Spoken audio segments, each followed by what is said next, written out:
right, I got my tweet out. All right, welcome everybody to another live episode of The Grid. My name is Scott Kelby. I am joined today by iPhoneographer, the human trailer hitch, Mr. Erik Kuna. Hey, Erik. Hey, how's it going, Scott? Great. Thanks for being on here. And, of course, you guys that watch on a regular basis know when Erik's on the show, we do, I don't want to call it a drinking game. That wouldn't be right.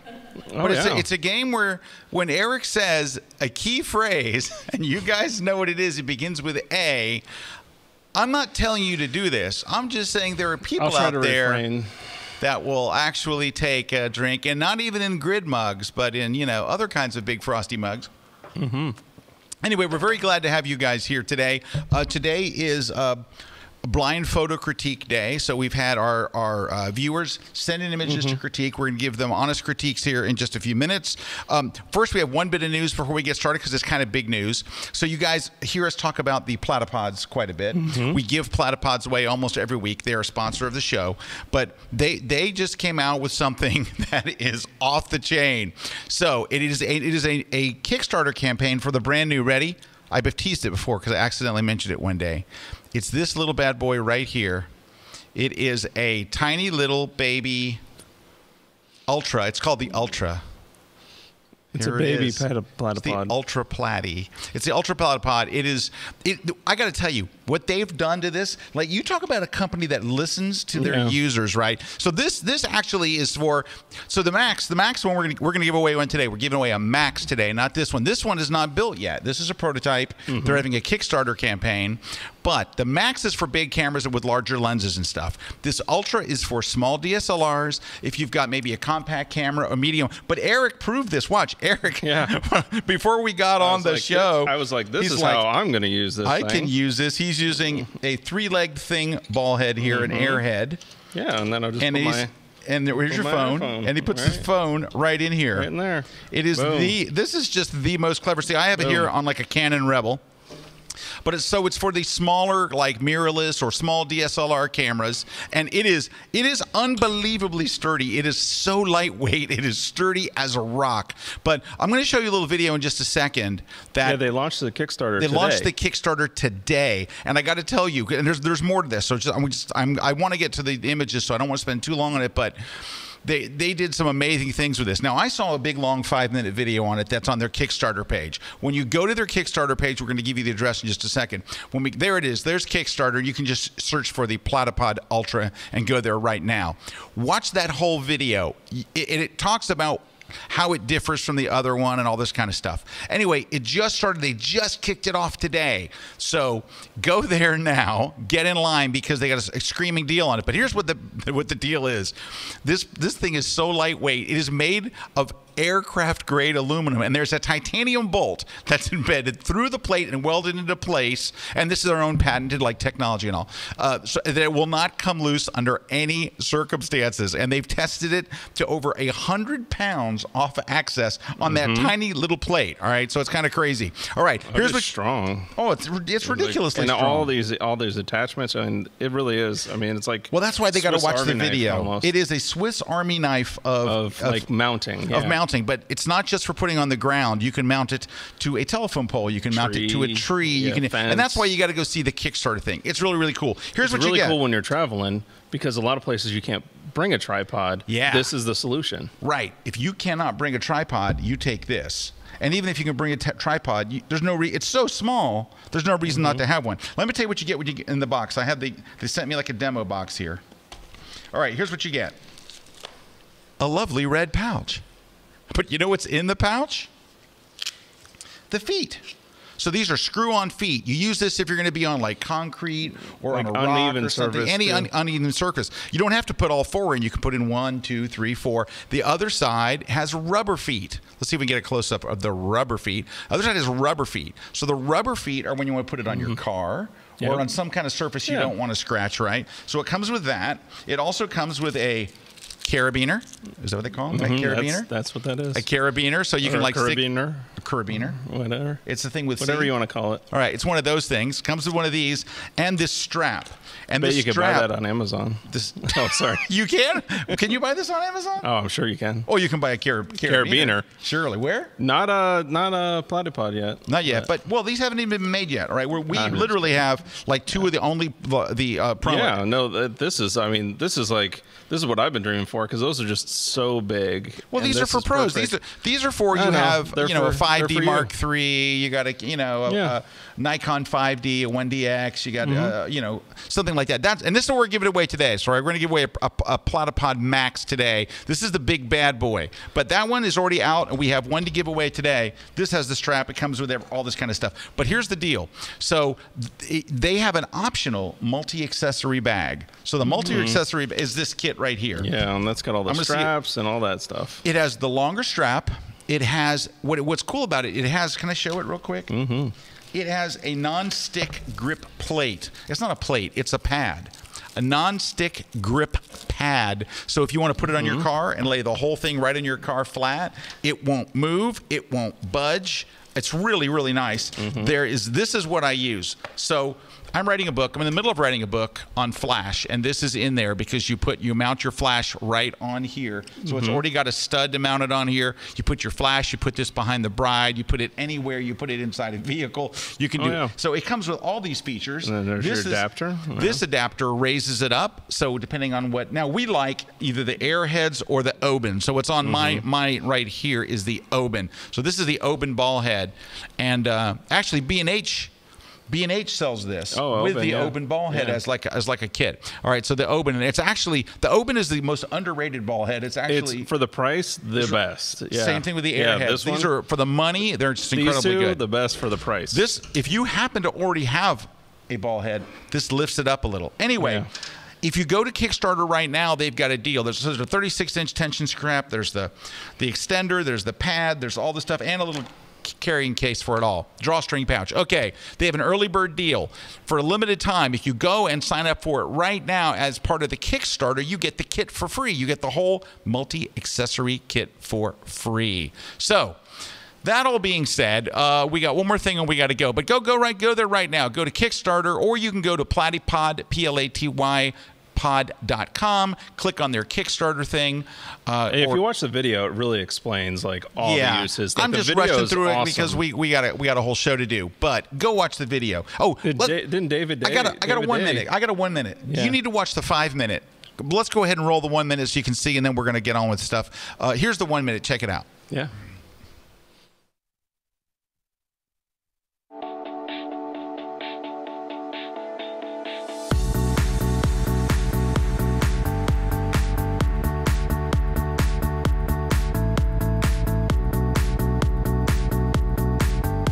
When you need a tripod that is compact, that is portable enough to take with you anywhere, one that is adaptable to any situation, that will prove versatile enough for any shoot, and is compatible with your other gear, giving you freedom to create your own perspective. Look no further. Platypod Ultra does it all. Platypod Ultra, now on Kickstarter.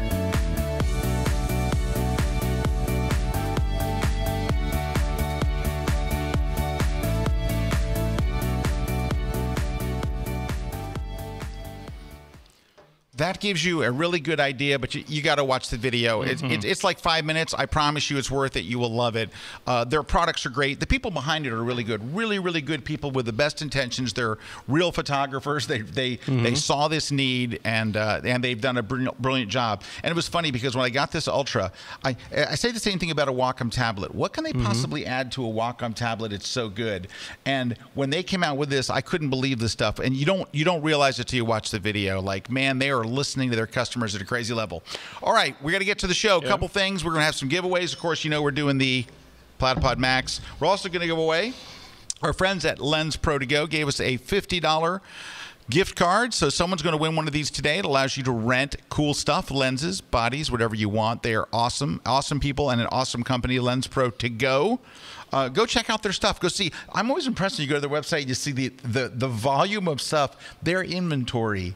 Oh, you can rent pretty much anything. I know, but they have everything. Anything. It's like, all right, we're also going to give away a copy. And I do that all the time if I'm like trying to test something out before I buy it. Right. Just rent it. I've done the same thing when I was thinking about getting Especially when it's those expensive things. Like I wanted to buy a 24 to 105, and I'm like, no, it was a 24 to 120, and I'm like, am I going to use this? Am I going to like how it works? I read one for the weekend. All right, here it is. Digital Photography Book, Photo Recipes, Volume 5. We're giving this away as well. I'm going to point it at the other camera. Yeah, I am. Right over there. We used to have red lights that come on. Now you just never know. And anyway, and a ticket to my seminar. So I'm going to be in Minneapolis this month, later this month. Minneapolis, I believe I am on the 19th. I think it's like Friday the 19th. And then I will be in Indianapolis on the 23rd, I think the following Monday or Tuesday. It's a Tuesday. So I hope you'll come out. And if you know somebody over there, just like, say, hey, Scott's coming to town. Come out and party with him. Spend the day. It's money back guaranteed. Come on. All right. So that's what's coming up. We're giving away that stuff. Let's see what else. One last thing. The gallery. So last week, Calibre and Jen were our guests on the show. And by the way, just a heads up, we're going to do a follow-up of last week's show next week. Yeah.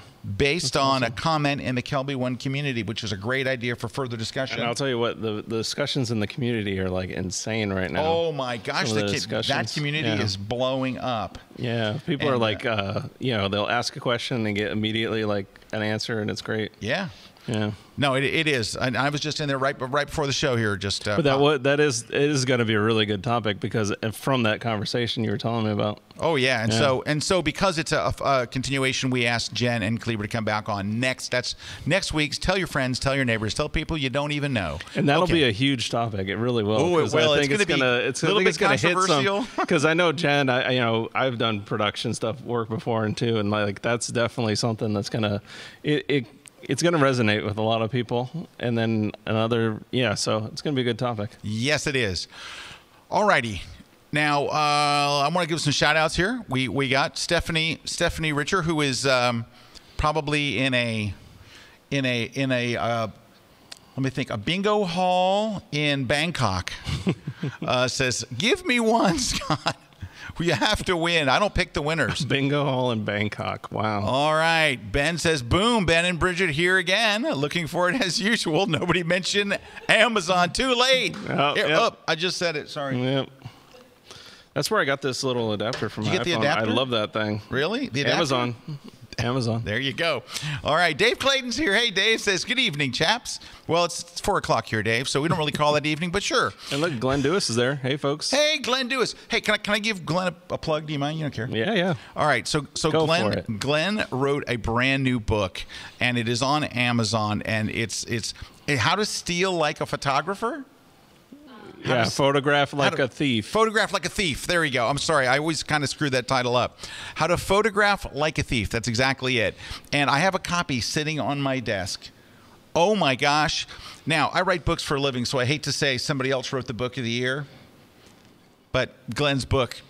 I'll tell you what. Glenn is just the man. Glenn's classes at Photoshop World. Glenn's classes at Photoshop World. It was awesome. Killed. Absolutely killed. Standing room only. Well, anyway, go check out his brand new book, How to Photograph Like a Thief. It is a very, very, not only a cleverly designed book, and cover by Dave Clayton, by the way, but also the content is absolutely, so many books come out, right, on just all topics of photography. And rarely do you see a book that you look at and go, this is different, this is unique, and there's really something to learn there. Go check out his book. You can find it. Where do they sell books online? Barnes & Noble. That's true. They sure do. BN.com. Go to Barnes & Noble and pick up your copy. Unless you're in the UK. Where would you get it in the UK? Books and More? I don't know. Books and More is not in the UK. Nope, you would go to amazon.co.uk. Anyway, but so that's my little plug for him. It's unsolicited. He did not ask me to say that, but I was sitting. It's on my desk right now. I was looking at it right before lunch, and I'm like, I've seen it. It's on your desk. This guy. I can vouch for that. No, I hate this guy. It's such a good book. I wish I'd thought of it. Congratulations to Glenn for the great job with that. All right, Dan's here from Fargo. You're writing a book right now. I am writing a book. I'm writing a good book. Tell anybody about it. No, it's not top secret. Not top secret? No, can I tell you? Because it's almost done. All right, it's called The Flash Book. It is the book to make all those people who bought a Flash and don't use it fall in love with their Flash. That's awesome. And a lot of people need that. It's all about there's a lot of people that's one of their frustrating points with photography is Flash. Yeah. So what I would say is my most popular class of the year has been Just One Flash, and so this is kind of taking off on that in a book form and a longer form. When you're doing an update, are you doing a second class? Are you another Flash? So I did my most popular of the year was Just One Flash, and the next one's called Just One More Flash. It's how to use a second Flash.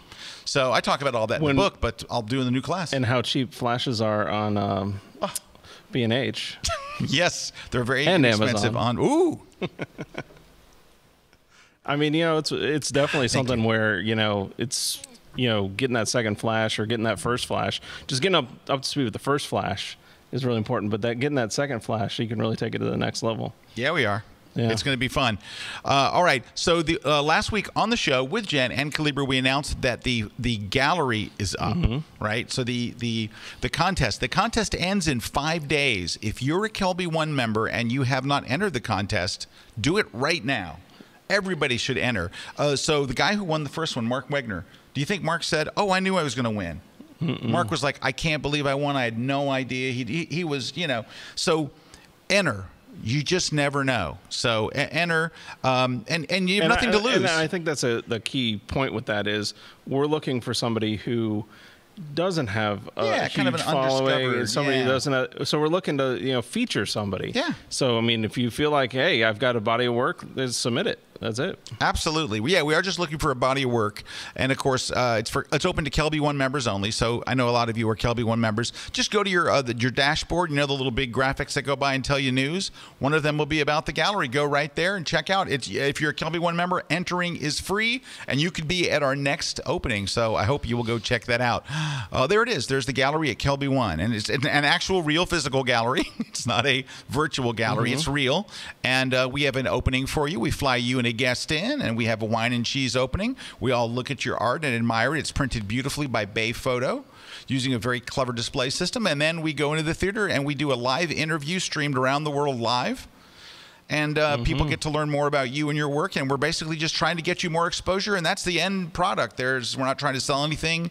We're just trying to basically lift up and get our members look at that comment from Metal McConnell in Texas. Hey, just finished my shoot 10 minutes ago after watching your Just One Flash course yesterday. Right. Hey, how about the comment under it? Mark Rodriguez says, I just pledged for the Platypod Kickstarter. Looks awesome. Yeah. Mark, you must have watched that video. You watched the video and you lay down the money so fast because it's so... It's going up. I got it here. It's going up pretty quick. They're halfway. They're halfway already. They're halfway? It just came out a few hours ago. Yeah, halfway already.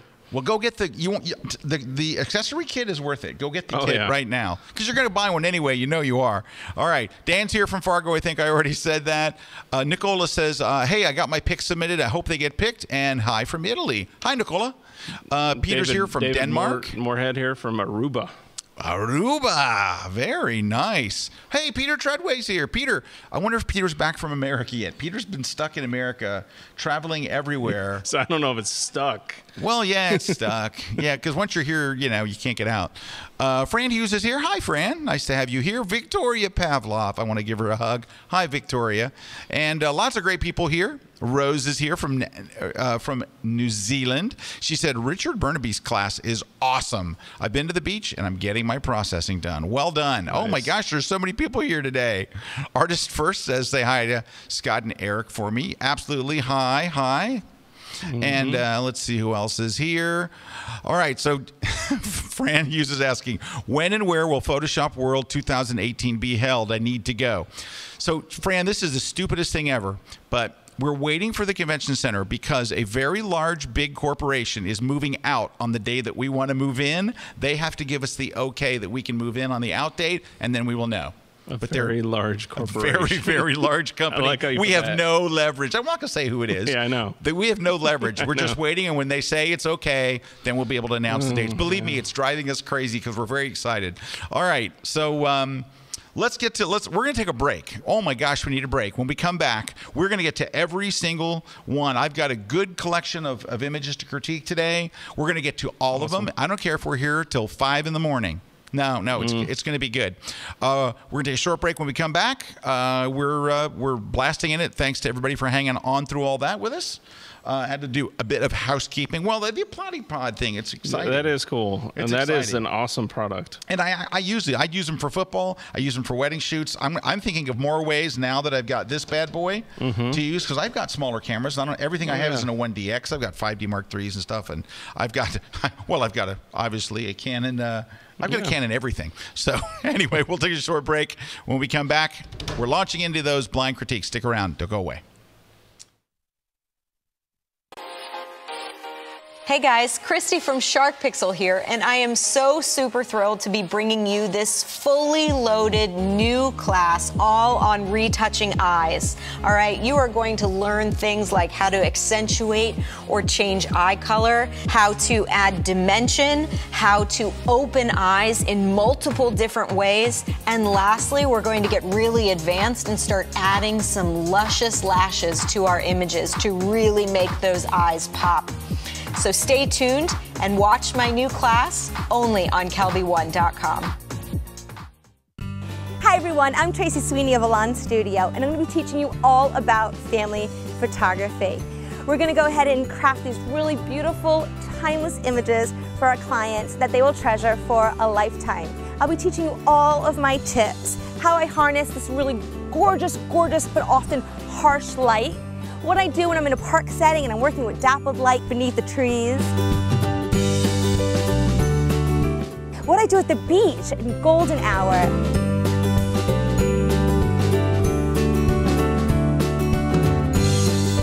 Can't wait to teach you everything I know about family photography. So join me here at Kelbyone.com.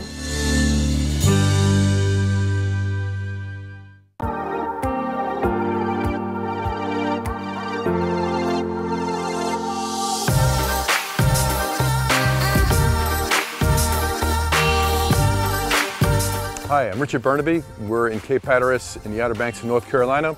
We're going to be doing some landscape photography on these beaches and lighthouses and sunrises and sunsets. I'm going to share with you some powerful tools in the digital darkroom, exposure blending, focus stacking, panoramas. So in order to get the most out of those digital tools, you need to capture the images in the field in such a way to make the best images possible. I'm Richard Burnaby. Check out my latest class on Kelbyone.com.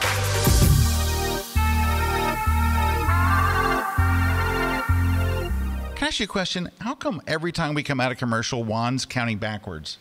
I don't get it. I have no idea. He just starts counting randomly backwards. And then he stops at 3 every time. Yeah, like, can't 3. you just finish? Like, come on, where's 2? Where's 2? 1? I don't know.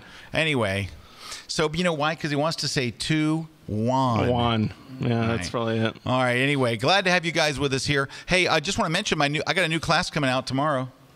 Yeah. It's called, ready? Everything Else in Lightroom, Part 2. Should have said Part 2. Part 2, that's French.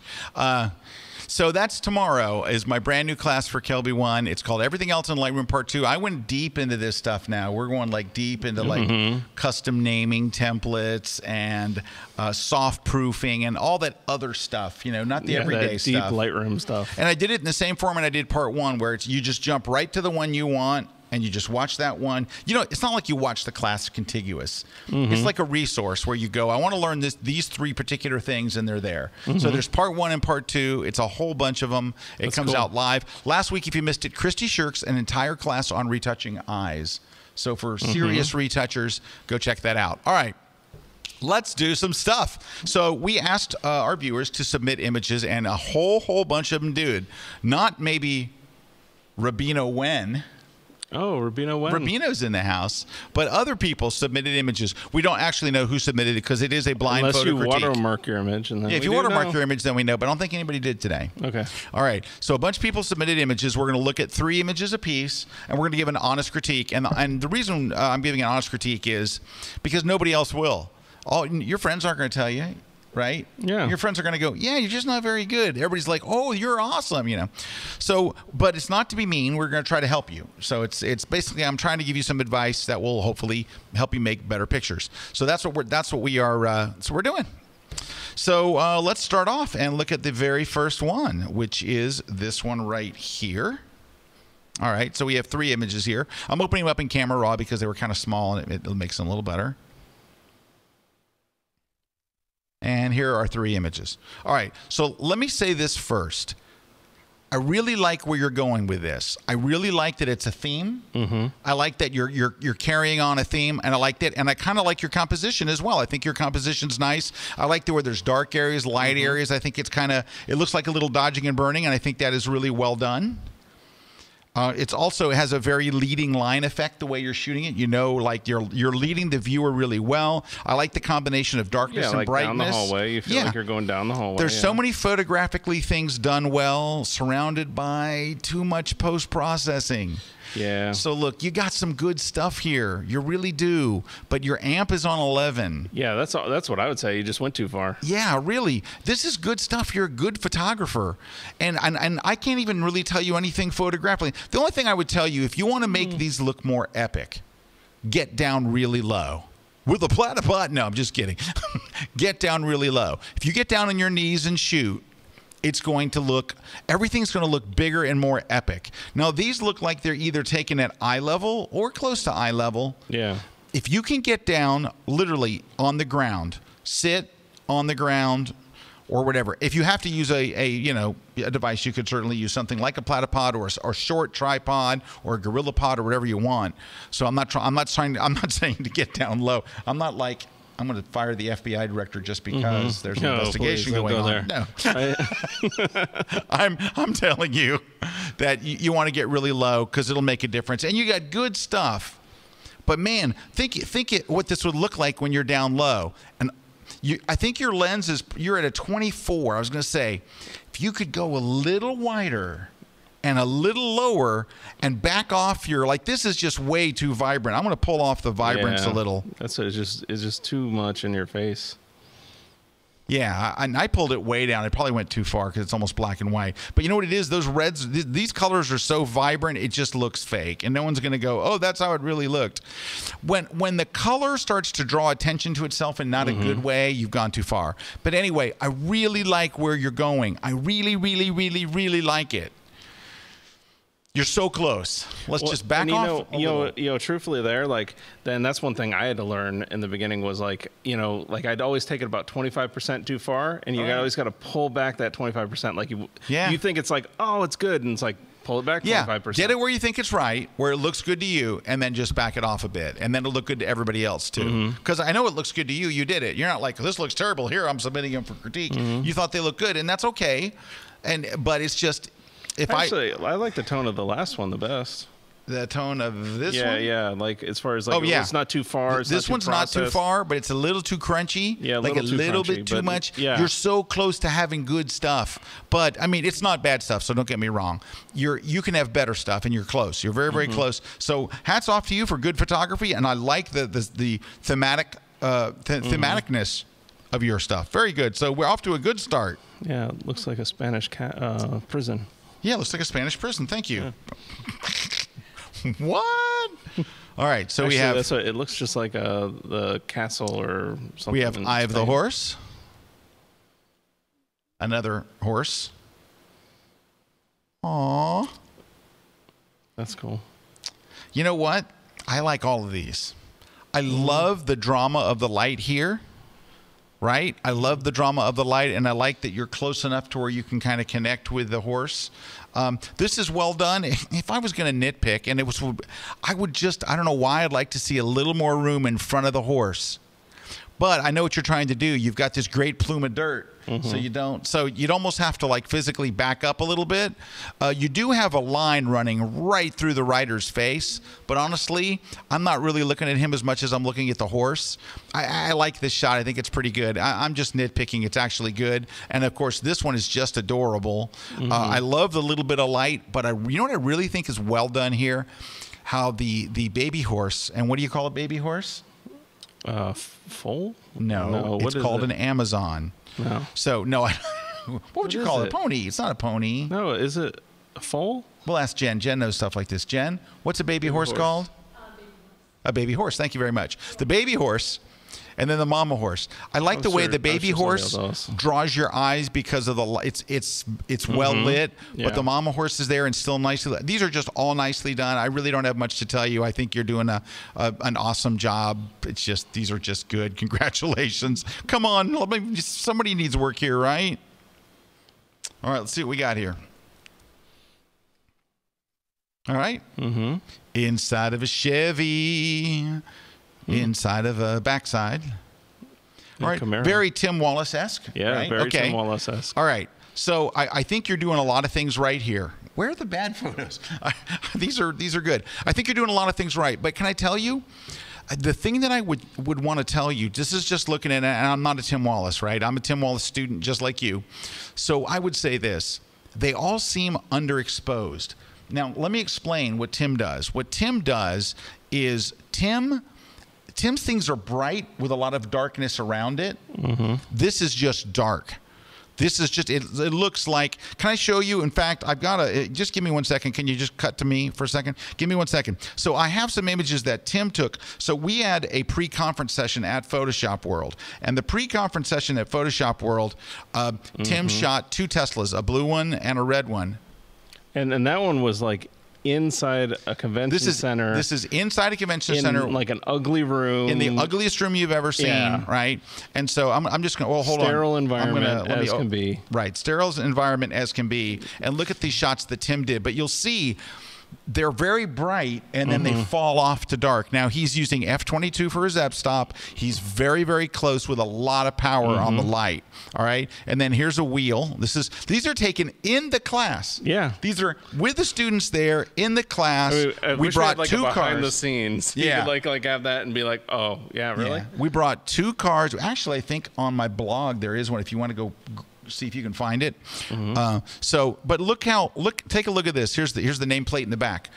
Everything's very bright. Now, let's go back and look at the shots I was talking, and it falls off to the dark. So now it's no fair to go, oh, you got one of the greatest photographers in the world, and now you're comparing me. Thank you. I think he's starting to, whoever's doing this is starting to get it. They just need to go to that next level. And you're on your way. So here's what I want to tell you. So like for example here, let's go here.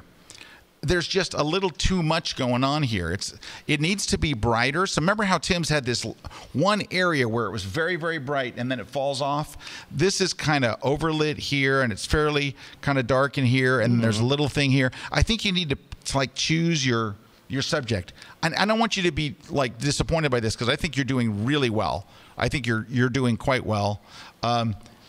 Same thing here. Like the 2 headlights are lit. I'd rather see the Chevrolet nameplate in the middle really nicely lit like Tim had done. Right. And you'll also notice that Tim's stuff was always at an angle, right? His stuff was not straight on, but was at an angle.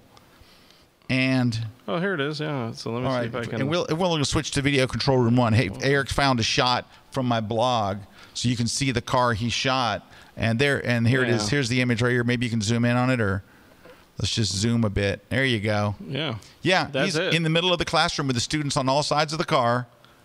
You can see the light set up in front. And that's how he was shooting it. And that's how he's shooting it. But same thing here. Like, I would really like to see the pool of light here. If we can switch back to my computer here, I'd really like to see your pool of light on the RS, right? And it's just all kind of a little dim. But everybody's really close. Well, of course, the horse photographer was on, but you're kind of in the same situation with a different thing. You're really close. You're getting the technique. Now it's just a little bit of composition. It's that finesse, right? And, at the yeah, end. and the finesse, and then turning up the light. And I think you're doing well. And you're right about like it's just that needing that like highlight. Yeah, it needs this bright thing in the middle, and then it falls off to dark, which is indicative of Tim's work, and he is so good. And I don't know if you guys know, we're bringing Tim back in for some more classes. He has a lot of topics he can talk about, not just automotive photography. But the one thing is with automotive and anytime you're shooting a reflective surface, that is the hardest. Yeah, you're shooting a mirror. It's almost like shooting a mirror. Yeah, you're shooting a mirror. Yeah. So Eric came with me on a shoot where we did, and you spend the entire time removing reflections, and then you hit the button, and then you go for 20 more minutes removing reflections and analyzing what you just shot. I can see something over here. There's a cord, there's a reflection, there's a mirror, you go fix it and click. This highlight's in the wrong space. We got to move this light.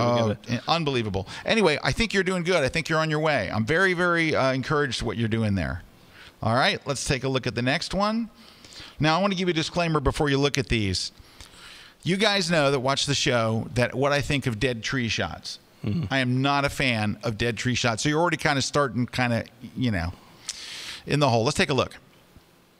So here's dead tree number 1. Dead tree number 2. Dead tree number 3. So you already know you're starting in a hole. That being said, I hate to say this, I kind of like these. But let me tell you why. Number 1, it's kind of thematic. They all look creepy. They all have a particular creepiness to it. It's not just like you're trying to do a dead tree. It's like you're trying to tell a story or make a statement. And that's why I kind of like these. I like the black and white treatment. It's very appropriate. And look how like there's like a crow or something landing on the branch. That's kind of creepy. Cool. This thing has chains hanging off it. That's extremely creepy. Now, it could be there was a swing hanging off it. I don't know, but it looks creepy to me. You're right about it. It's just telling a story, kind of like, and then this thing's in a graveyard, but it's either processed. I don't think these were shot with an infrared. I think these were processed that way.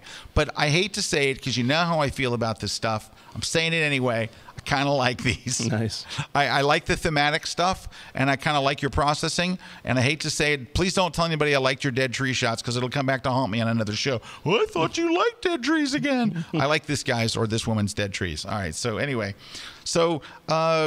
I don't know what to tell you. I think you're on to something. Just keep going where you're going. It's just I like the creepiness of it.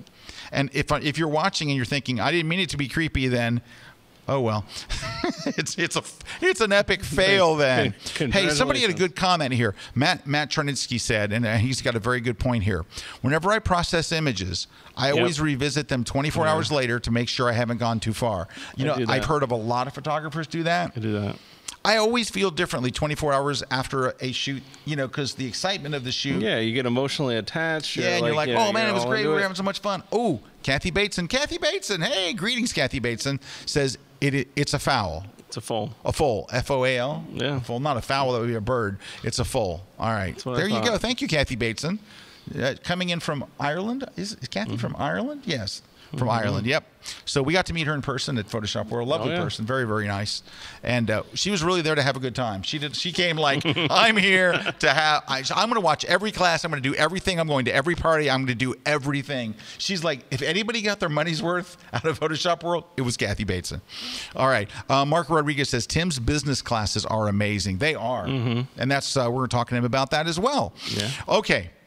Let's look at the image that we have here. We have 3 images. Let's take a look. 1 looks like an interior shot. Number 2, kind of a landscapey.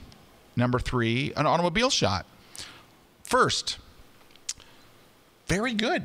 I like all. These are 3 completely different topics. First off, this is my favorite. Oh my gosh, I love this shot. Yeah, that's my favorite out of them. This really has a wonderful composition to it. I love the way you got down low and you're using this sky, a clean, cool sky as the background. This looks awesome in black and white. I love how you see that hard shadow. You know how hard it is to get a good car shot in direct light, but you did it. And so I really like that. I look at the curved lines. It's just compositionally, it's very I just love this. This is the kind of shot, if you've got a portfolio of stuff, you need to submit it for the Kelbyone contest. If you've got a bunch of shots like this, because it has to be like a body of work. Yeah. I can imagine a gallery showing with this kind of stuff that would be just outstanding. Now, this is not meant to be a cut. This is a very nice landscape shot. But it's like a lot of other landscape shots. Your sky's kind of it's a nice reflection.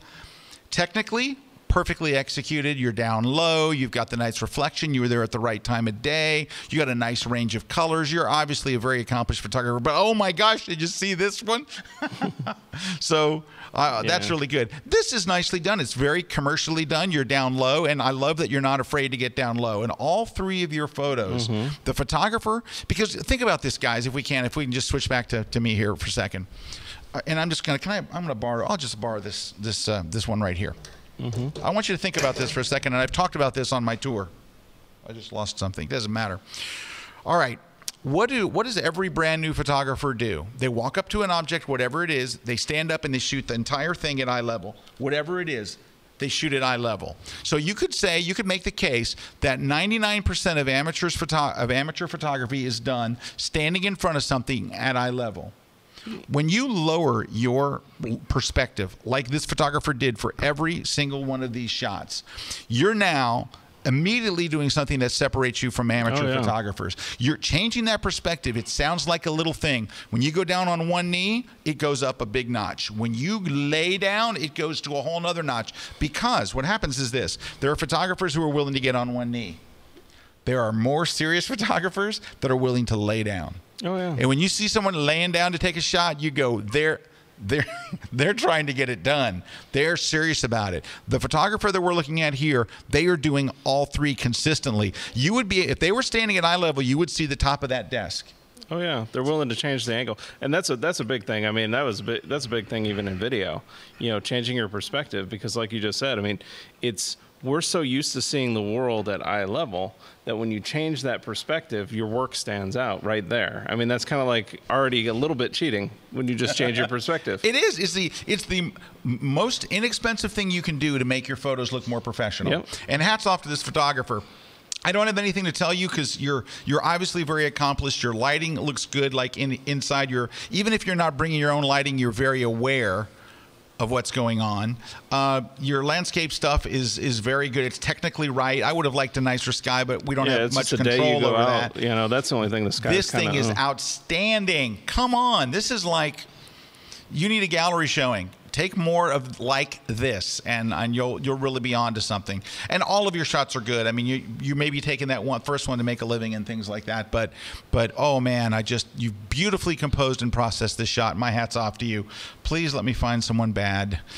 I hate saying this is awesome. I'm not helping anybody. Let's take a look. Oh, these look good in thumbnails. That's not awesome. Oh yeah, nice. Nice. Very creepy stuff. All right. What is this called? This is the Dia de la Muerte? Or something. Day of the Dead. It's Day of the Dead. I'm pretty sure that's what that is. But these are very well done. Look at the lighting on that. Very nice thing. Now, and I know this is lit by flash. You know how you know it's lit by flash? Because the sun is setting behind that wall. But they either it's a beautiful gelled execution. Yes, it is. They either gelled the flash, which if you gelled the flash, I just want to give you a hug. If you didn't gel the flash and you just painted it on yellow, it doesn't matter. You still did what you had to do to make it fit the scene. Very nicely done. This one, the only thing, I'm just going to nitpick. This is awesome shot, but I would like to see the bottom of this a little darker. I mean, it's just like I would go in here with the adjustment brush. I'm going to do it since I have it open here, camera raw, and maybe just darken this little part down here. Just that there. And maybe, see how the whole dress is perfectly lit? I might just back that off a little bit. Like kind of draw your eye up. And when I did that, you notice it turned a little blue, so I'm going to back off the saturation just where I painted. Like that, and maybe just, kind of, I think, now that's not a night and day difference. I'm going to see if I can just show you a preview here. Yeah, but you're drawing the eye up to where just you want drawing it to be. the eye to where the emotion in the shot is, but this is such a good shot, I'm really nitpicking. This is my least favorite, only because it looks flashy. Like this one, the other two, weren't as flashy. This one, it looks a little too bright on the flash. Maybe pulling the other back two the feel highlights. like they feel more like thematic, more like where that one just looks they're like location you're at based. Yeah. It's just it could be anywhere, and it really just it lost the story. That one was kind of the weakest one. Fernando says, "What? All nice pictures today? Where are the cat snaps? Nobody sent any cat snaps." Oh, Lori Novak says, "Oh, I'm in a meeting and I can't watch." Well, Lori, you can catch it on the replay. But we were glad that you even dropped in to give us a note.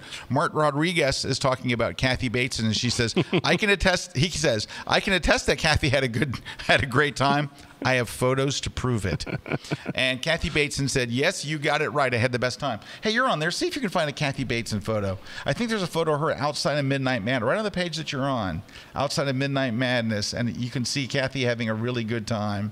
Keep going, past that. It was up. I put a lot of photos up from Photoshop World, and I believe Kathy was in 45% of them, because Kathy was at everything. She was at everything that ever possibly happened. Keep going. You're close, right? Isn't she right in there? Oh, she's not. I thought I put a picture of her. No? Okay, sorry. I thought I had a picture of her with a water pistol, because she was outside shooting people. Anyway, let's say... Oh. Kata Renza says hi from Poland. And I'm sorry if I just mispronounced your name, but we're still glad to have you here. Okay, so for this photographer, I would say you're good. You're like at that next level. The third one, we know that you can do this, and we know that you can do this. The third one like that would have been a home run. It looks like a flash picture at sunset. That last one just doesn't have that feel to it. But it's still good. It's still great stuff. Good. All right, let's take a look at this one. We got 3 more here. And very cute. Cute. They're all cute. These do not look bad in any way, but they don't look awesome either. You're a pretty good photographer, right? You're doing a lot of things right. You got the depth of field and stuff. I would say the emotion in all of these is really kind of... Now, I know that you've chosen a particular style of post-processing, which is flat looking, and that's okay, because that is somewhat of what you call it. It's a look, and it's a popular look right now. I'm not talking about the post, but like, this isn't really a romantic moment. Look at him. Now, you could say, well, it's not my fault. That's how they looked. It is your job to pull that emotion out. It's your job to get that shot between the obvious pose. This looks very obvious. All right, you close your eyes, and he's going to kiss you. And this one, it also looks really kind of posed. Okay, smile. Put your hand on your cheek. Click. All right, now you two go walking. And they're actually a little too far away. He's so close to the edge of the frame that it's distracting. Yeah, it's more composition on that one. Yeah. So what I would say is, you're a good photographer, and you know it. You probably got paid to do this gig, and that's fine, and you should have gotten paid to do it. I think there's more. I think this is not a matter of photography. This is a matter of working with your subjects. I think if you can get better at working with your subjects, all the photos will look better. Don't get me wrong. These all look good. And the post-processing's nice, and they look like a very nice couple. And anytime I see a serviceman in uniform, I'm always grateful. That being said, you can do better. And I don't mean that in a bad way. I mean in a positive way. You're on your way. Yeah, you have the skills to do better. You've got the skills. Let's really focus on capturing genuine moments. These just don't. I don't feel like, I don't feel like, you got a serviceman with his bride-to-be. This is like, it doesn't get a whole lot more emotional than that. I mean, this is like, wow, this should be great. And I don't feel anything from these photos. I think with that, I think if you have a little bit more work in the scene and working with the composition. Yeah. You could have had a little different of a photo. I don't know. I mean, that's just my feedback. Yeah. Yeah. It's really, we need to get the right emotion. Yeah. And just work with them. And honestly, that's what's going to make your photos, because you've got all the camera stuff pretty much. You need to work a little on the composition, but your camera stuff's down. Now let's forget about the camera stuff and let's work on getting genuine emotion from your people. Hey, we're going to take a short break. I think we're taking time for a break. We're getting through these pretty good today, and we've got a good batch of photographers. We have a lot of different stuff left to look at, so we have a lot of photographers. We're doing more today than usual because I made at a point that I wasn't going to overanalyze them. You know, we spend 45 minutes on the first one, and then we have to do the last one. No, we have enough time today. We're going to do it right. So trying to pace ourselves. We're going to take a short break. When we come back, we're going to answer some questions. So we got a bunch of questions, just kind of stack it up. And stick around. We'll be right back here live on the grid with Erik Amazon Kuna. Don't go away.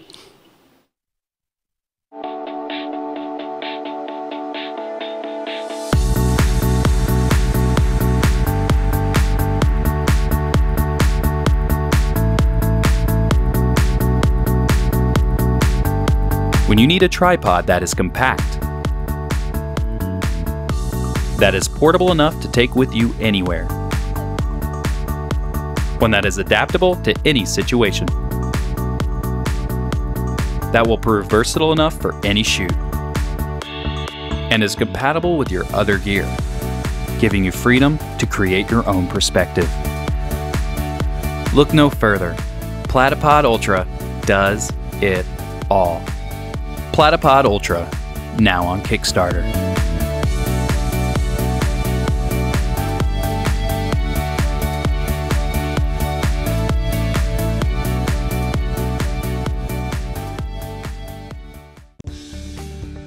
I'm Dave Cross. If you find that you struggle making selections in Photoshop, then my class on selection tools and techniques is what you need to get to the next level.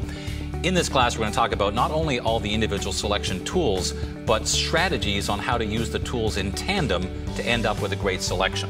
We'll look at specific functions like color range and select and mask, all with the same goal: help you make more accurate selections more quickly and easily. Check out my class only at kelbyone.com. All right, we'll catch him in a minute. Hey, we're back. Scott's here with Erik A. Kuna. So A's for Apple, J's for Jacks. Cinnamon Toasty Apple Jacks. We're glad to have you guys here. It is our blind critique day. Hey, I mentioned earlier that I was going to be in May in Minneapolis with my seminar, but I never mentioned why I was mentioning that, because we're giving away a ticket. So when we do the giveaways at the end of the show, we're doing it. So you can choose to go to either Minneapolis or Indianapolis, your choice, and we'll pick a winner and let you know. It would probably help if you live in the Minneapolis or Indianapolis area, or can get want there to travel easily, there, or want to travel there when it's not freezing cold. Do you know that Minneapolis, what was the coldest city in America consistently? Right? Sure. Okay, a major city. Yeah. All right, let's see. Brian England asked, what is the name of the camera holder you were using just before the break? That is a Platypod Ultra.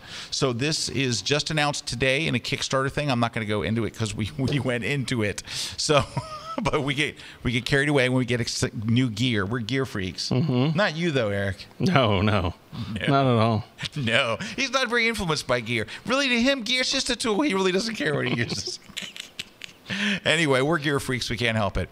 Anyway, let's see. Wayne Young says, Photoshop World next should be in Melbourne, Australia. Wayne, would you like to have Photoshop World in Melbourne? There's only one thing you have to do, and we can do it. Adobe is the sponsor of Photoshop World, right? They are the main sponsor. Yeah. If you can get Adobe Australia to sponsor it, we will have a Photoshop World in Melbourne. Yeah. Oh, yes, we will. Oh, yeah. Call me. It's up to you. It's up to you. All right. Kristen says, I need to visit the Kelbyone community again. I run out of hours in my day. I know, right? Oh, yeah. But it is bubbling over there. It is such a great, vibrant community. And you know what? You know what it is? Online in the public, you go to a photo forum, and it is, I always make the joke that it's where angry people gather to find the weakest one. Oh, yeah. It's like Troll Fest. Absolutely not like that in the Kelbyone community. Yeah. It is the nicest people helping each other, supporting each other, lifting. It's really, really, really good. You know, another thing that I love about it, not to go to, but it's the notification system where I actually will, I set it to where if I'm talking about a topic or something like that, it'll notify me. Yep. And it sends me emails, and so like I can see where other people are responding. It's awesome. Well, Erik built the system. Erik's the one that found it, installed it, got it running. Of course, it's just what he likes best. It's awesome. No, but it is. It's really, really well done. I want to give a shout out to Will Taylor, who's just hanging out watching the grid. And Lee Pelling says, we need Photoshop World to come to the UK. You know, Lee, we do. And you know how Photoshop World can come to the UK? It's simple. Go to Adobe UK and say, bring Photoshop World. Do you know that we did call me. Do you know that we did Photoshop World in Tokyo? Yeah, we did. Yeah, we did because Adobe Tokyo sponsored it. It was Asia or Tokyo. We would love to bring Photoshop where we've got the greatest instructors and we've got all this awesome things we could do. We just need Adobe is the sponsor. They basically have to sponsor it in your area, and we'll be glad to go doing that. Keith Penn says, are you traveling to any exciting places over the summer to collect great no location images? So Keith, it pains me to say this, but I was supposed to leave today for Morocco. I was not able to get the trip to come together, so I'm having to postpone it. But I was going to go to Morocco, and then I was going to go to Lisbon to hang out with Nando. Fernando. That would have been awesome. So now what I'm looking at is maybe going to Lisbon in October. And then I might go. I might go. None of this is still all in the works. Might get to go to Norway this summer. So that would be nice, but don't really know yet. We're still working all that stuff out. A lot of it has to do with kids' vacations and stuff like that, you know. Okay. Hey, let me ask you a question, and you guys can tell me at home. Is it a bad sign if Jen leaves the set? Like, is it bad, like, if I look over and she just gets up and walks away? Is that a bad... Oh, she had to cough. Okay, I'm like, wow, I haven't seen that. Jen just get up. Like, I got to cough. I'll be right back. Did I say something bad? Was it me? Is it me? All right. And let's see. Kristen says, I love these photo critiques. I learned so much from them. One day I'll get the courage to submit my own. So here's the thing. It's Kirsten, I guess. Kirsten, just send them in. We don't mention your name. I don't even know whose or whose. I couldn't tell you whether I saw yours or didn't. We don't ever look at the names. Now, I don't see the names, and I ask not to see the names. I don't want to know who they are. But my assistant picks them out and puts them all in folders, and then I go through them and narrow it down till we have enough for the show. Hey, it's literally called like folder 1, folder 2, folder 3. It's not unless anything. Your name actually is folder 3, I will never know who did them. So it's or unless you put the watermark on your image. Or if you put the watermark on your image. All right. Can't do that. Let's go ahead and take a look at we have another one we just opened up. Oh, well, gosh, that is lovely. Very beautifully done.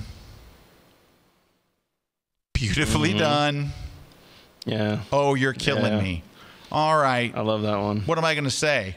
Well done. This is great stuff. Look how beautiful the light is. Look how soft the shadows are. I love the expression from the subject. It's they're in a hammock. It's interesting. She's connected with the camera. I love leads you up to their face. Yeah, it leads you right up to her face. If I was going to do anything, and this is I don't want to take this as even into criticism. I'm just telling you, I would usually go in here and go to 0.4, all right? Not a half a stop. 0.4. What would you call that? 4/10 of a stop, and just brighten the face, just that tiny little bit.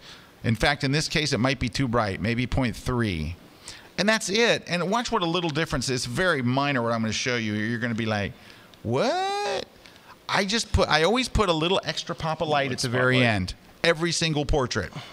Tiny little bit, like a 0.3, a 0.4. That's all you need, and it like looks you good. just did. You took it up and then just backed it off. Yeah, I went to 4 and I thought, ooh, yeah, I went back 25%. Yeah, and it's like, and I think it's good. This one is just lovely. This would also probably make a nice black and white. I love the little specks of whatever it is in the air, but that's lovely. And this is just I love that one. Stellar. Just beautiful. I absolutely love it. The little girl is just adorable. The bear and the gesture. Yeah. If I was going to do anything to fix this, it's very, very minor. I would get rid of this little flare in the corner here, and then this little dark part right here. Yeah. Other than that, you have a perfect photo. Well done. Good job. You're making me jealous. All right. Very, very nicely done. Great post-processing. All right, let's see what we have here.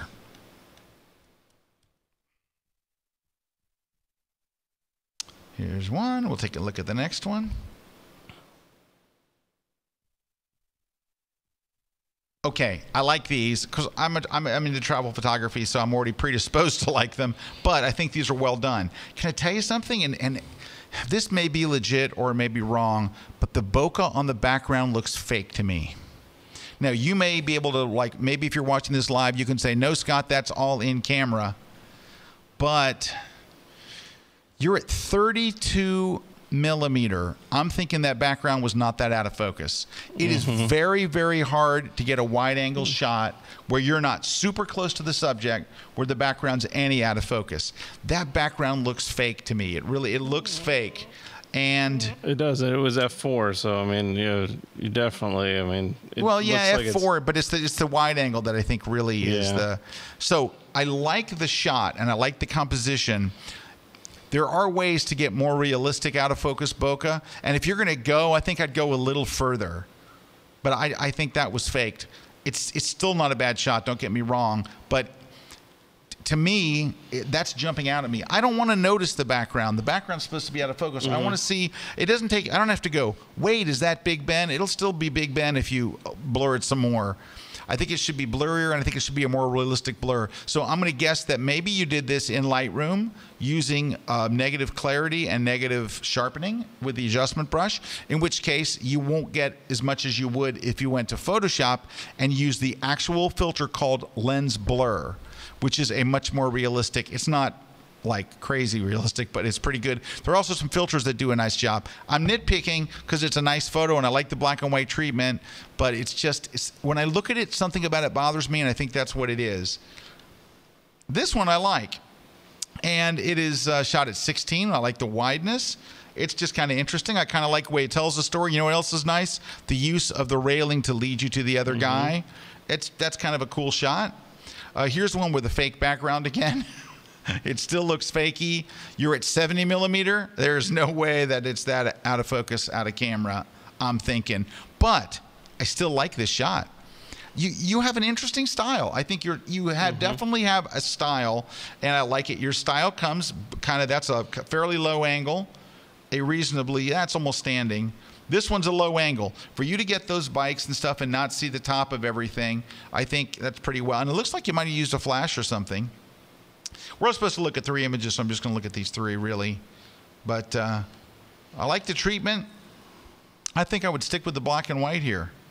I think I might just go ahead. You got a good thing going. Let's convert it to black and white. It keeps more thematic with what's there. But I think you're doing a nice job.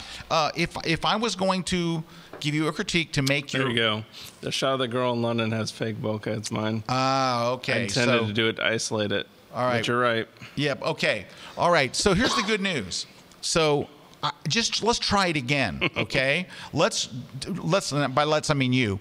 Go back and redo that photo, and it's okay to add the out of focus. There's nothing wrong with that. If you can't create it in camera, that's why God invented Photoshop. Or and that's what it probably is. It's just it definitely is the technique to apply the bokeh. Let's just work on that. Because you're right. You can kind of just immediately see there's something. It feels wrong where you're like, that doesn't feel natural.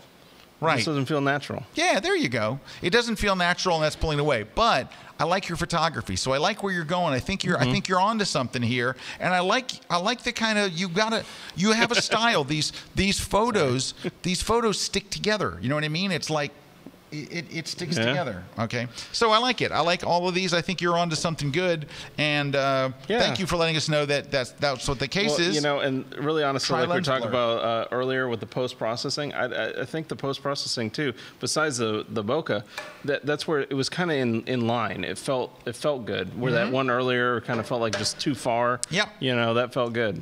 Yeah. All right. So you're. I'm happy. I'm happy. You should be happy. You're doing good stuff. We got a couple comments. I'm sorry, I was laughing because I was reading Dave Clayton said, "Forget Adobe, let's kickstart Photoshop World UK." All right, I'm all for that, Dave. And then Fernando said, "I'm on the phone with Adobe Portugal." Can we call him Nando? He needs a cool guy nickname. Like, hey, Nando, what's up? Oh, speaking of what's up, Mike Kubasi, Hollywood says, what's up, my Photoshop brethren? Oh, and Dave Clayton says, happy birthday to Andy Hughes from the UK, who is watching tonight on his birthday. Awesome. Andy, I can't think of a better way. Can you, Eric, think of a better way to spend your birthday than watching this? Not at all. But anyway, happy birthday to Andy. Who's watching tonight. All right. Susby says, I'm only here for the last 4 minutes of the show, but by judging by the guest, I think Amazon has been discussed about lots. Well, we haven't discussed it. It's been mentioned. It's been mentioned. Did she say Amazon? She did. Oh, yeah. That's right. I was supposed to have a bell, right? I meant to have a bell here to ding it every time. I'm just using the drink. All right. So Chris Wiley says, question about the blind critiques. If you have submitted photos or a link in the past, do you need to resubmit each month to be considered? Yes, you absolutely do. We do not save the photos for use on a later show. So yeah, if you want to be submitted, you have to resubmit. Absolutely. Okay, and let's see what else we got. Let's move on. Good. Okay, let's take a look at what we have on screen here. 1, 2, 3. All right, so here's what I like. And this has been very unusual for us to have this many shots that look like they were taken by the same photographer, that it looks kind of thematic and stuff like that. So oh, wait a minute. It's crazy. It is like almost like the thematic show. It's a thematic show, which is good. I really like that. Well, I think people are starting to realize that, like, you know, you need to have some kind of, like, you know, consistency to it. Right. Okay, so now, here's what I would say, though. Because they were all 3 of these photos were taken in the same place, which is okay. Yeah. The photographer obviously knows what they're doing. This is not a, like, hey, I just picked up my camera. The photographer has good skills. Here's what my issue is. So this is very well executed. It's a long exposure. The water is dreamy. Your technical skills are down. You got those. But can I tell you something? This is a shot of doors. There's not anything to it. Yeah. You know what it is? You want to create an image that makes people go, wow, right? Wow. I look at this and I go, like it's an interesting place. The wood's kind of the wood's kind of nice, cool, but no one's gonna go. You need to have an art gallery showing of pictures of just doorway. So here's the thing, and same thing with here. It's a bridge. It's well done. You got down low. I like the angle. You're using all of your camera technique is right, but we're trying to create really interesting images. These are technically all good images that make me shrug. Oh, it's okay. How's the bridge shot? It's all right. How's the water shot? Oh, it's good. Long exposure. How's this? It's good. I think you're right about it. It's technically executed well, and it's accurate and all that stuff. Okay, so can I give you a challenge? You know. There we go. You know your gear. You know your stuff. You're a photographer. Let's now, instead of just shooting we were at the barn that day, take the same talent that you have and let's apply it to something really unusual or different. And I'm going to give you an example. So on Instagram, on my Instagram page, like my highest rated shot is a picture of the wave. Right? So I hiked out to the wave. By the way, highly recommended to never do. Almost died. It's a different story. But I hiked 3 miles out in the desert to this place. And I didn't think I was going to make it. And I certainly didn't think I was going to make it back. So when I got there, here's what I did. I took my tripod out and I put my camera on it and I pressed the black button on the top. It's my highest rated photo. Is it because I took such an amazing photo? Is it like, wow, Scott, the way you shot the wave is unbelievable? No, it's because it's someplace everybody doesn't see all the time. Like if you go to the Eiffel Tower, you're going to have to shoot your butt off because everybody's seen it all the time. What I would challenge you to do is take the skills that you have. Don't worry about camera skills anymore. Go to someplace fascinating. Go to someplace really interesting. Go to someplace everybody doesn't shoot. Take what you did to these photos to something really interesting. You'll have some great photos. It really is just that. At this point, you need to just you've got the composition skills, the post-processing skills. Forget practicing that crap. Go shoot something really interesting, really so you're fascinating. Saying, like, go and put yourself in front of a really, really interesting, unique. If you hiked out with me to the wave and set up your tripod beside me, you would have the exact same shot I did. The reason why it's a popular is because it's not the same old thing. I got to tell you what, I've seen open doorways before, and I've seen water on a wheel, and I've seen a bridge with a wooden bridge before. You got the hard part. Now go do the part that is not hard, but it takes a lot of effort. You have to be serious about it. But I applaud you because you've got stuff that a lot of people struggle with. You got. All right. Let's move on. But good job. You're on your way. For Nando's saying, Nando's is the name of a food joint in the UK, I believe. Cheeky Nando's. Okay, that's Nando's. It is Nando's. I've been to Nando's. I've been to Nando's twice now. So we accidentally went to it when my wife and my daughter and son, we were all there. We were like, oh, let's try this place. It was very good. As soon as I arrived in London, Peter and Dave took me They go, let's go to Cheeky Nando's. I didn't recognize the cheeky part. That's something they add later, like in post. And I go, oh, okay. And then I go, wait a minute, I've been here. What are the chances? Like the last 2 times I ate it, Cheeky Nando's. That's Nando's. And there is a Nando's Peri Peri, which is up in like the DC, Maryland area. And Fernando says it's the name of a food joint. It's not a joint. I like Nando's. It's a nice place. Isn't it like Brazilian food or something? Yeah, Nando's Peri Peri is awesome. I love that place. It's not a chicken restaurant. Yeah, it is. All right. Hey, the one here. Oh, okay. Hold on a second. We got to look at somebody else, but don't look yet. I'm getting a picture of. Don't look yet. Don't look yet. It hasn't come in yet. Oh wait, here it comes. Hold on. Don't look yet. I'll tell you when. I'll give you the cue. There you go. Hold on. Don't move. Don't breathe. Don't make a sound. Because we have something to share in a moment. Not yet. Not yet. Not yetty.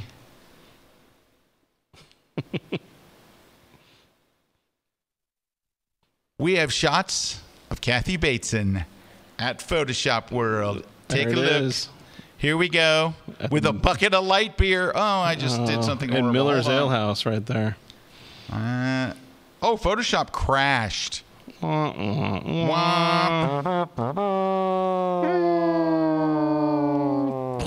me grab the photos again. Oh, nuts. I got to go. Just hang on, everybody. Sorry.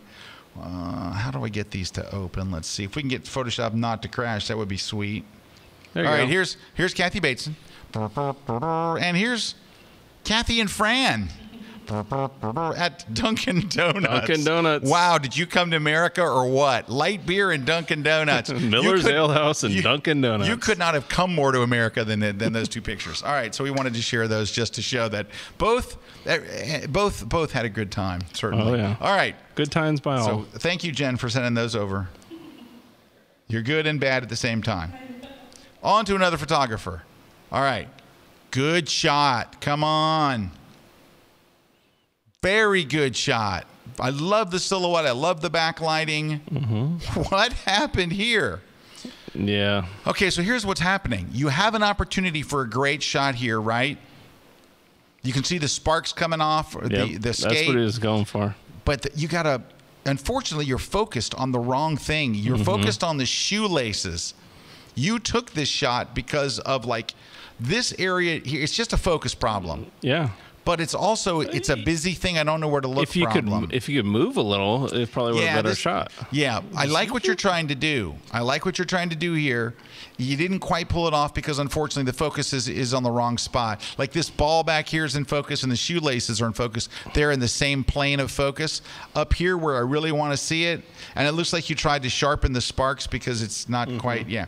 Anyway, I like what you're trying to do, but I would stick more with what you're doing here and what you're doing here.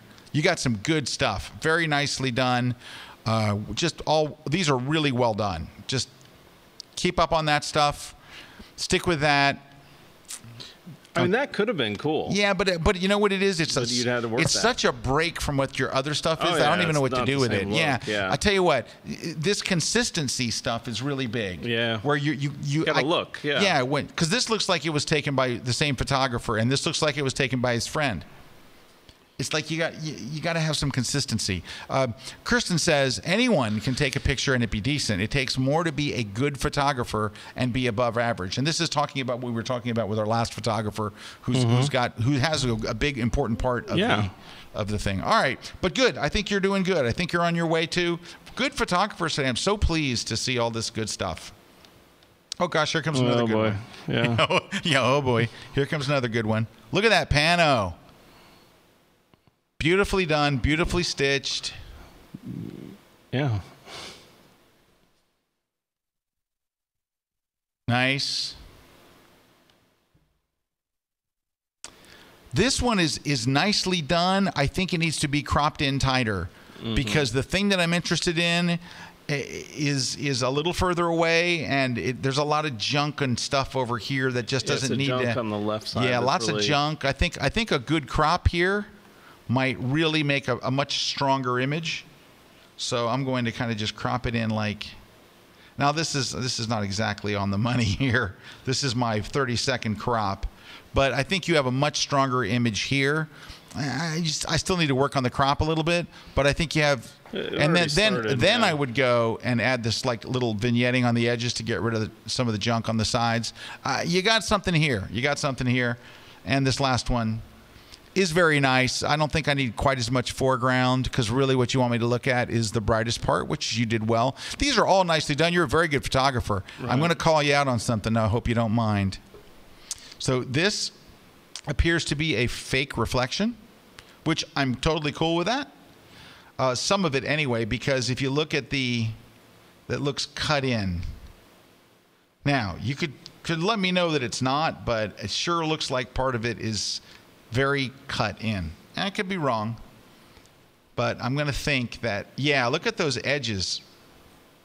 They're very hard, very defined, and usually in a lake like that, they wouldn't be quite as well defined and dark with a little ring around it. And it is possible, so I'm going to give you the benefit of the doubt. But if you did cut this in, I would just say go back with either the smudge tool in Photoshop and kind of smudge that edge a little bit so it looks a little bit better. So, alrighty. Yeah, dirty up your work a little. Yeah, dirty up your work a little. Ratna asks about photographing famous places like the Eiffel Tower or the Colosseum. If you do want to photograph them, should you have the landmark full in the picture, or is it okay to just have part of it? Well, here's the great thing about easily recognizable places is that you don't have to show the whole thing. Like if you show part of the far edge of the Colosseum, or you have the Eiffel Tower in the back, like in a sweeping scene, it's there. You don't have to have a close-up picture of it. You can absolutely include it. And you can also, I've seen people take great pictures of the Eiffel Tower. Don't just stand straight in front of it with 100 other tourists and take the same shot. In fact, in my class, and you were there for it, that we taped in, I took the stand in front of the Eiffel Tower shot, and I go, see how it looks? No, let's go. Okay, so Andrew says it's not a fake reflection. So he wrote that in there. All righty. Well, Andrew, so can we do this? It looks like a fake reflection. Can you fix it? So if it looks fake, it doesn't change the situation. Go take the brush, rub that. I mean, I can look at it right now at the magnification I'm at. It looks fake. So what I would say to do is go rub it so it doesn't look fake. Yeah. Whether it was fake or not, it looks fake. You don't want that. Alrighty.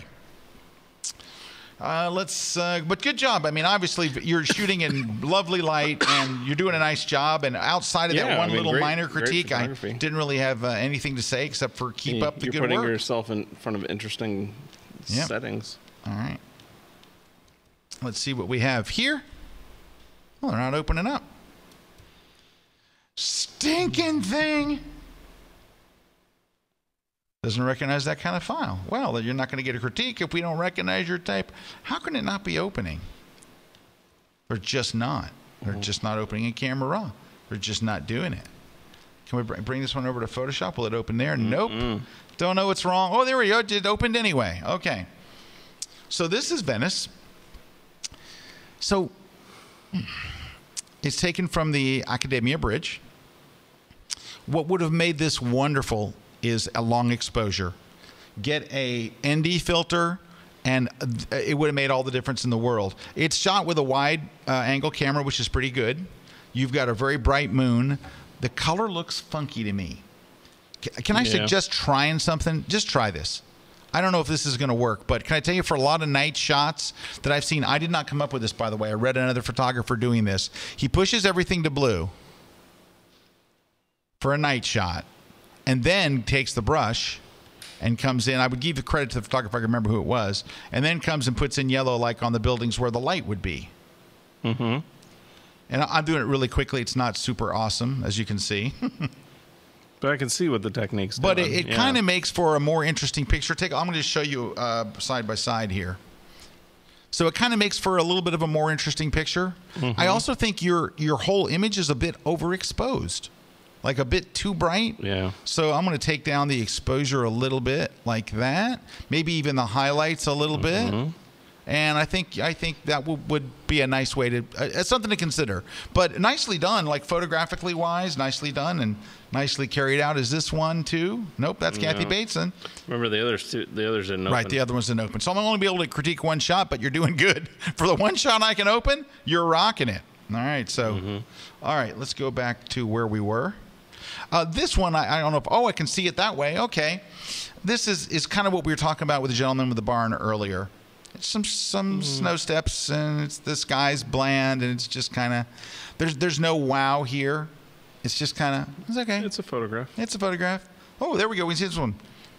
Same thing here. It's accurately, technically done correctly, and it makes you go, This one would make you go, But if you added the long exposure, put a nice ND filter in front of it, it takes it to a whole new level. And then a little bit of work with the post-processing you just did with it, like that was nice. Yeah, there's something here, but I think just you obviously have the camera technique. It's just time to get a little more interesting stuff.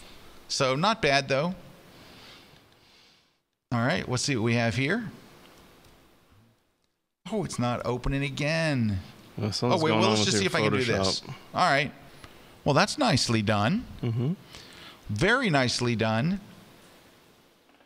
The only thing that I would say might help this a little bit, you have some yellow light on her hair on one side. You also have another yellow light on the other, and it's putting a little tiny bit. I think I'd bring a little more yellow light onto her. But that's just nitpicking. This is nicely done. This one has a problem. It's nicely done. This is a good photographer. Nice light. I would have, if it was me, I'd like a little more light on the other cheek, but still, just a little bit. It's very dramatic and dark, and I like it. So don't take that too far. This has the same problem the other one does, but nicely lit. I like your light. Oh, very nice. We got a big problem here and a big problem here. The big problem is over skin retouching. This is the biggest single thing that you're going to wind up seeing it looks like, I'm almost certain that you did frequency separation on her skin, which is what you should do. But when you're done, can I tell you what? Do this. And you have to look at me for a second. So when you're done with your frequency separation, you have a background layer. Then you have the layer that you're making your frequency on. Then you actually have a gray layer that's at the top. When you're done and you've applied all the places like you've done here, you're not done. Here's what you have to do. On Mac, you press Shift, Option, Command, E. On Windows, you press Shift, Alt, Control, E, and it makes a merged layer on top. So it looks exactly like you flattened it, right? And then you put it on top, right? Put it on top, okay? Throw away the other two layers. So here's what you have. Your original layer, untouched, and then an entire frequency separated, like the full thing you have here. So take a look on screen. Picture this is the top layer, and under it is the untouched original. Lower the opacity by 50%, around 50. It cuts that in half, but you still get the effects of frequency separation. It still has the smooth skin, and it looks good. Your lighting is so good. Your retouching's over the top. You can fix this. You have the easiest thing to fix of any photographer today because you've already mastered the hard stuff. Your lighting is great, and you're getting good things from your subjects, and you understand the light stuff. Cut your frequency separation on that photo and on this one. Her skin's, it's just too much. But you're doing the right technique, just too much of it. So if you'll fix that, boom, you're there. Good job. Great lighting. Very, very nice. Hey, it opened. Very nicely executed. Now, you're down on a knee. Get lower. Maybe you'll win the Platypod. Get a Platypod. Get a Platypod. This is very nicely done, but can I tell you something? You shot this with an 18 millimeter. So that means you're on a crop sensor lens. You know what you need? Don't shoot the messenger. You need a 12 or a 10. Right? You need a 10 or a 12, and this is going to go to epic level. Your 18's just not wide enough. 18's like 24. It's just those type of shops. Not quite enough, okay? And then this one, you just get down lower, but you got to get the wider lens. You're with the 18. Oh, you've got the skills. You've got the nice post-processing too. Little too bright up front. Just darken this up here. Go in here with a brush. bright. But I love what you're doing, and I'm telling you what, you were capable of making some awesome images. You're a lens away, and I hate to tell people to buy stuff. I hate to go, you want better pictures? Buy a lens. But you know what? You're good enough that's worth the investment. Go buy. If you're on Nikon, Nikon makes I think it's a 10 to 24 or a 12 to, it's not their greatest lens. Buy a used one. If you're on Canon, get like and I can't do a 14 because you're on crop. I think Canon makes a 10 to 22 as well. I'm telling you what, you're good. Your post-processing is good. Your eye's good. I like what you're shooting. You're a lens away from being there. All right, we're starting to run out of time today. But I want to get through a few more. We're just going to do it. You got 3 more. Here we go. There's the Eiffel Tower. And it won't. Yeah, it is the Eiffel Tower. All right. Hey, Big Ben. Crooked. That's called crooked Big Ben. You got to fix your horizon line. This is a good photograph. Nicely done. Nice post-processing. I'm telling you what, it is instant death for a photo to be crooked. Come on. You can fix that. Is it just me, or is the Eiffel Tower going to fall over into the Seine River? You got to fix that Eiffel Tower. Can I show you how to fix it? Let's see if it'll open. It doesn't have camera raw settings, so let's just open it the old-fashioned way. Oh, come on. It doesn't recognize this type of file. Stinking thing. All right. Here's what I'm going to do. I'm going to just make a screen capture. Stupid thing. Boo. Boo. I'm going to take it to Photoshop. Yeah, I am. Excuse me. I'm going to paste it. Paste. And here's what you got to do. You've got to either take the whole picture and bend the Eiffel Tower straight like that. I went to free transform, and then I'm holding the command key on Mac, which would be the control key on Window, and just drag it to where the Eiffel Tower is straight. So look where you were. Look where you should be. Come on, it's 2 seconds. Free transform, hold the command key on Mac or the control key on Windows, and drag the whole thing to the right. But I like your shot. You got good stuff going on here. You got a little bit of a long exposure. This is a good photographer. Ooh, you're doing good. You're doing good. So let's see what else we got here. If you ask me, this is the best of the bunch. It looks a little crooked on the horizon line. It looks like it's tipped a little to the left. I imagine that has to be a faked reflection. I don't care. You did it like a boss. I love you for it. Let's do this. What you need here, unless you really like this, all of your images are kind of a little under, they're light on the contrast.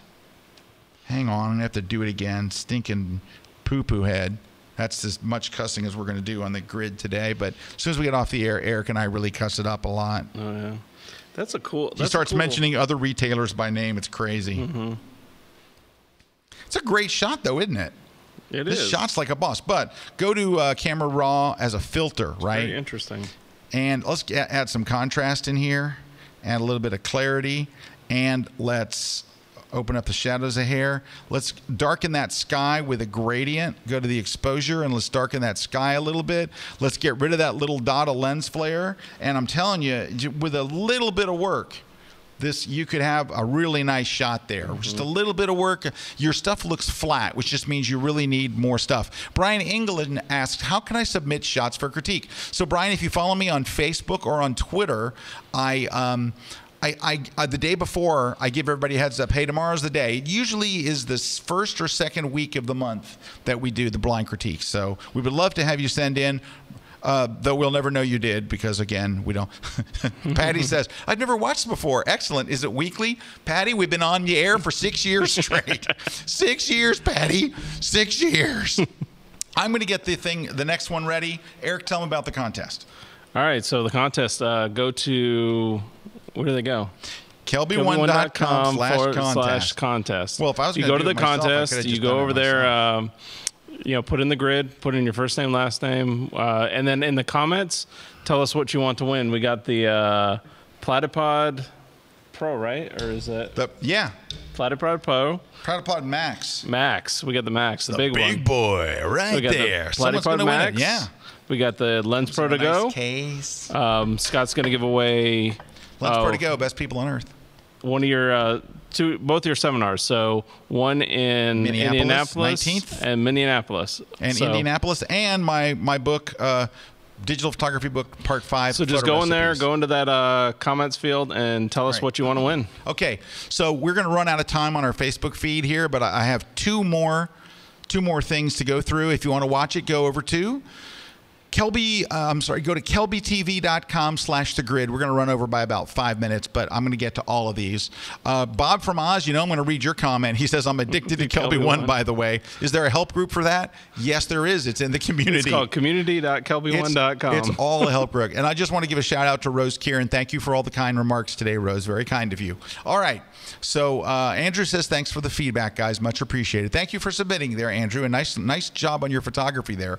Candace says the hockey images were mine. Nice. She goes, the skate sharpening one was taken with a screwed up 7200. So yeah, you're very welcome. Good job though, Candace. Yeah. I really like what you're doing.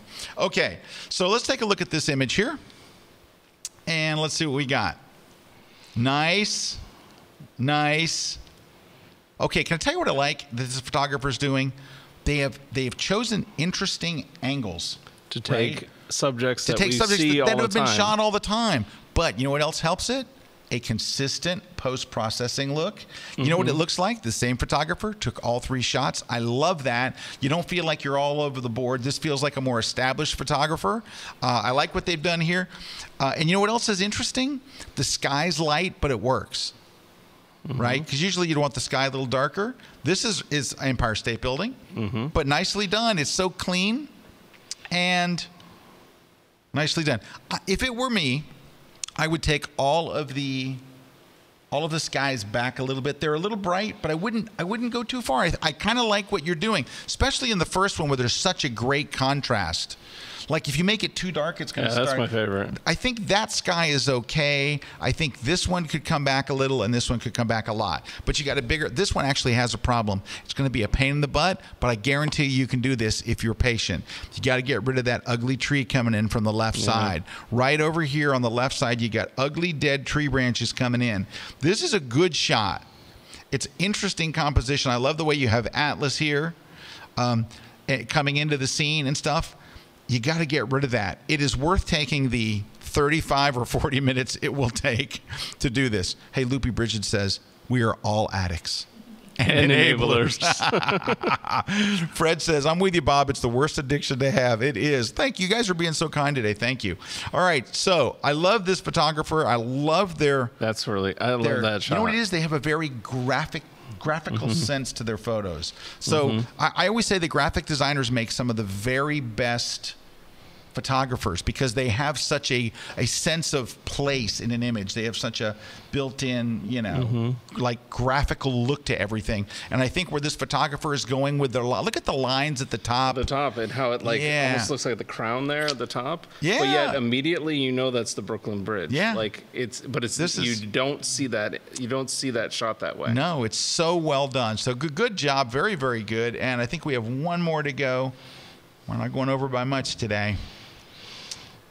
And let's take a look. Will these open? Hey, they did. Ouch, that looks like it might have hurt. Yeah. All righty. And okay. All right. So first off, all of the shots are technically good. You've got the stuff down. You're shooting at shutter speeds that are good. Let me look at your second shutter speed.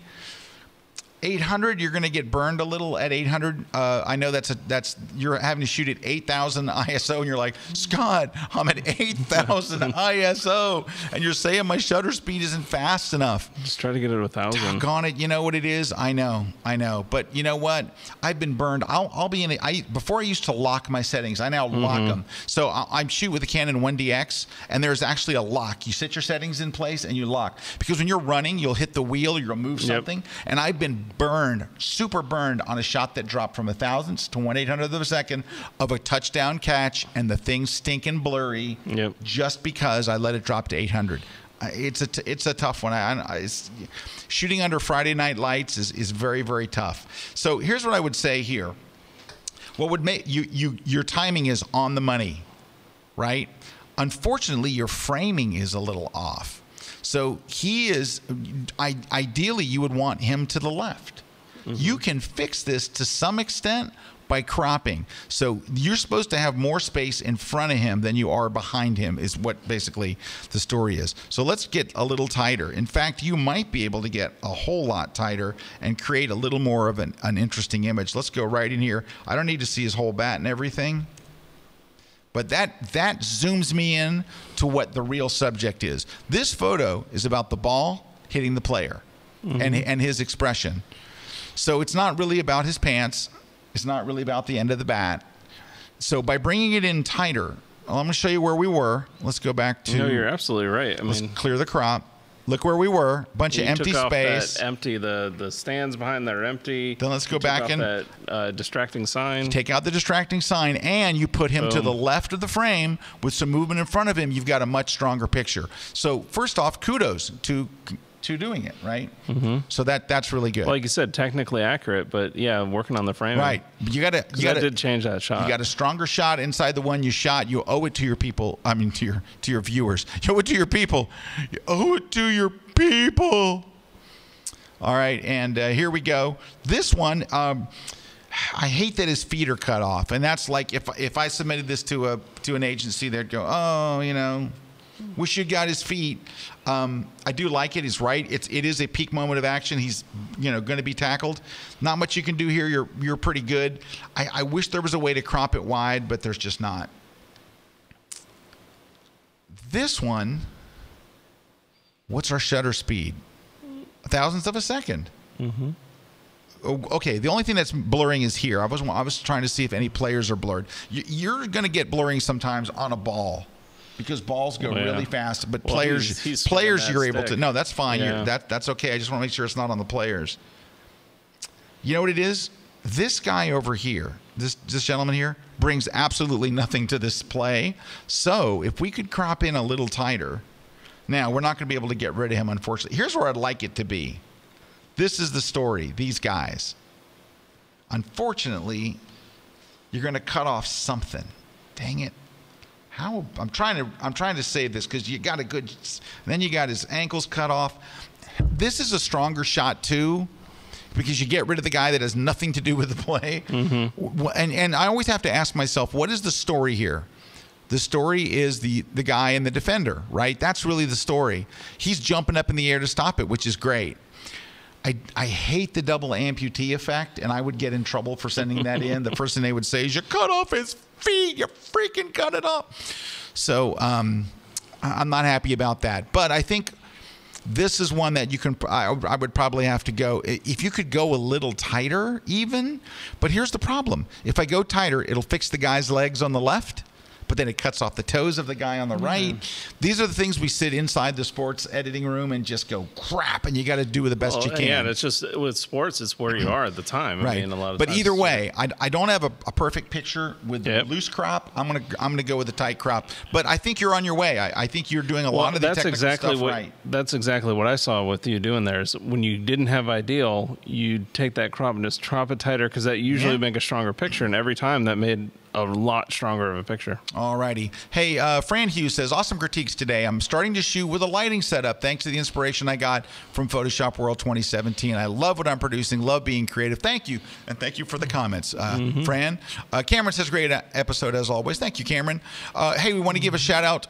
Fernando asked if we can give a shout out to the Kelbyone community. If you're a Kelbyone member, every time we put up a class, like my new class, did I mention I have a new class coming up tomorrow? You did. Did I mention it's everything else in Lightroom? Part 2. There'll be a button that says discuss this class. When you click on it, it goes to a discussion just for that class. But from there, you can jump off to every discussion, because you can start your own. And so anyway, the website for that is community.kelbyone.com. So if you're a member, of course, it's going to ask for your password. If you're not a member, it's going to go...